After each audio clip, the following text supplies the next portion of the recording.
गांव न्यूज रखता है आपको हर लम्हा बाखबर। बिस्मिल्लाहिर्रहमानिर्रहीम। कल जो डी चौक का वाक़या हुआ उस पे बहुत अफसोस है और जितनी मजम्मत की जाए कम है, क्योंकि हुकूमतें अपनी आवाम पर इतना जुल्म नहीं करती। तहरीक इंसाफ के वर्कर्स, नहते वर्कर्स, वो अपना एहतजाज रिकॉर्ड करने आए हैं, लेकिन उनके साथ जो सलूक हुआ वो बिल्कुल इजरायली एडमिनिस्ट्रेशन की तरह हुआ। इतना जुल्म और बर्बरियत नहीं करनी चाहिए थी। अगर उन लोगों के पास कुछ होता तो फिर जवाबी कार्रवाई भी हो जाती, लेकिन ये तो साबित हुआ ना कि हुकूमत ने जितना जुल्म किया उनके वर्करों की तरफ से कोई उसका जवाबी कार्रवाई नहीं हो सकी। इससे साबित हुआ कि ये लोग नहते हैं।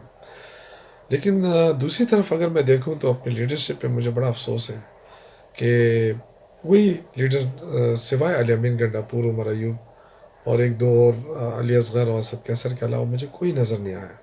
ये बड़े बड़े ओहदे वाले लोग कहाँ थे? बैरिस्टर गौर कहाँ था? सलमान अकरम राजा कहाँ था? और लोग कहाँ थे जो पार्टी के बड़े ओहदे हैं? पंजाब की लीडरशिप कहाँ थी? ये सारे वो क्वेश्चन हैं जो हमें करना चाहिए। देखिए, एक तरफ इतना बड़ा काफ़िला हम लेकर आए, लेकिन कोई प्लान नज़र नहीं आया। ABC कोई प्लान नहीं, कोई मुशावरत नज़र नहीं आई पार्टी के अंदर। तो क्या सियासत इस तरह होती है? क्या पार्टियों को ऐसा चलाया जाता है?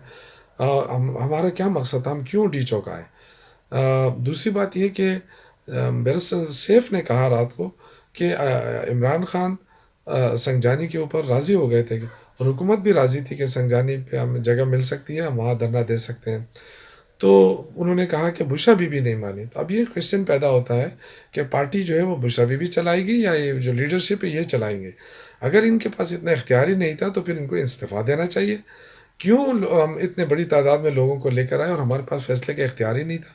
अगर हम डी चौक में बैठ भी जाते तो ABC को क्या प्लान था? हमने क्या करना है? अगर हुकूमत बातचीत करे तो हम किस किस उस शराइत पे बात करें? हमारे पास तो कोई इख्तियार भी नहीं था। हमने क्यों नहीं कमेटी बनाई अपनी?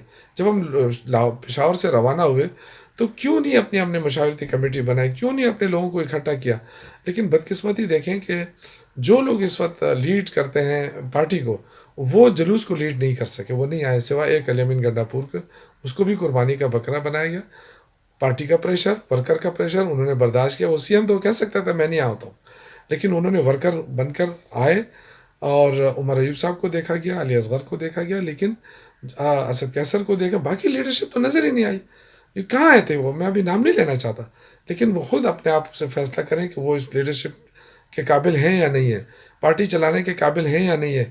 क्या हमने सिर्फ यही करना था, लोगों को लेकर आया और फिर उसके बाद कोई प्लान नहीं था कि आगे क्या होना है?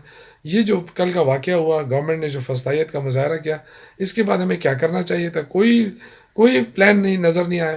तो ये सारी चीज़ें जो है वो अफसोसनाक है और मुझे इस पे बहुत दुख है, क्योंकि सारी ज़िंदगी इस पार्टी के साथ गुजारी। इमरान खान से मोहब्बत है वर्करों की, उनकी मोहब्बत में लोग निकलते हैं, किसी के कहने पे नहीं निकले हैं। लेकिन बदकिस्मती ये है कि इस पार्टी के साथ जो कुछ हुआ वो अफसोसनाक हुआ। अब ये पार्टी को सोचना चाहिए कि हमें कौन लोग ये लीड करते रहे, कौन लोग पार्टी को चला रहे हैं, और ये जो असली वर्कर हैं, जो पार्टी के चेहरे हैं, इनको क्यों पीछे धकेला गया। ये सारी चीज़ें हमें देखनी पड़ेगी। इस पे खामोश नहीं रहना चाहिए वर्कर को। हम सियासी लोग हैं, क्यों ना सियासी चीज़ों को अहमियत दी गई, सियासी मुज़ाकरात पे को क्यों अहमियत नहीं दी गई? हुकूमत के साथ मुज़ाकरात हो सकते थे, किसने इनकार किया? ये सारी चीज़ें अब सामने आनी चाहिए। हमें फॉलो करें सोशल मीडिया पर और विजिट करें हमारी वेबसाइट गांव न्यूज, हर लम्हा हर खबर आपके साथ। देखते रहिए गांव न्यूज, न्यूज दैट मैटर्स।